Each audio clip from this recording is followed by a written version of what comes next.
It's a make or break night for pacers in the Interdominion Championship tonight. It's the last opportunity for them to qualify for a start in next Saturday night's Grand Final.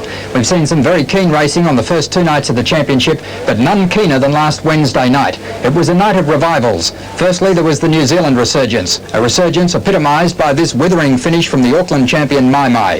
He sprinted away from his rivals to draw first blood in the heats for the Kiwis.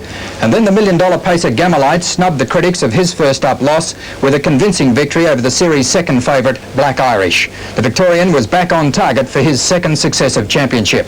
Before tonight, with only 3 heats remaining, there were really only 3 horses that were virtually assured of a place in the final. They were Black Irish, Bundanoon and Gamalite, all of whom had a win and a second to their credit for totals of 20 points each. It's generally accepted a horse will need 22 to 24 points to qualify for a start in this year's final, so pacers such as Gap Road, Gov's Pride and Our Mana, who've all been well back to win the final, still had a bit to do to get a start. But there was another major attraction tonight, and that was the grand final of the Trotters Championship. It probably wasn't surprising that the man who led the New Zealand pacing resurgence on Wednesday night also had a strong hand in the grand final of the Trotters Championship.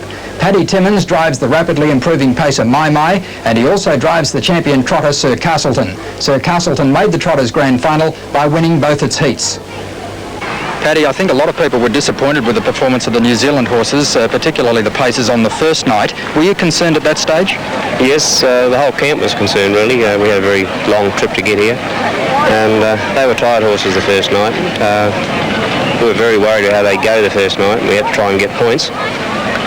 We saved them as much as we could to try and, get points and keep your horse right. Everything sort of worked out all right after that.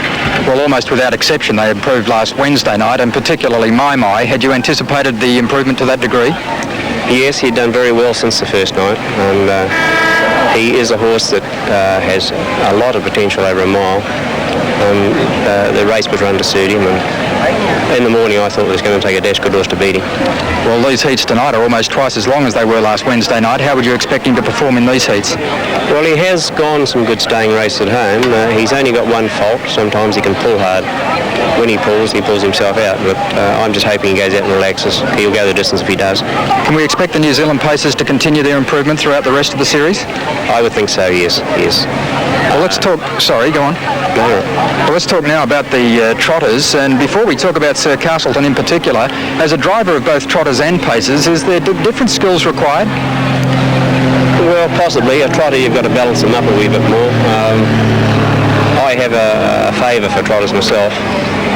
There is a little bit of a knack with it, I think. Now, Sir Castleton has performed very well in the heats. How confident are you of him succeeding tonight?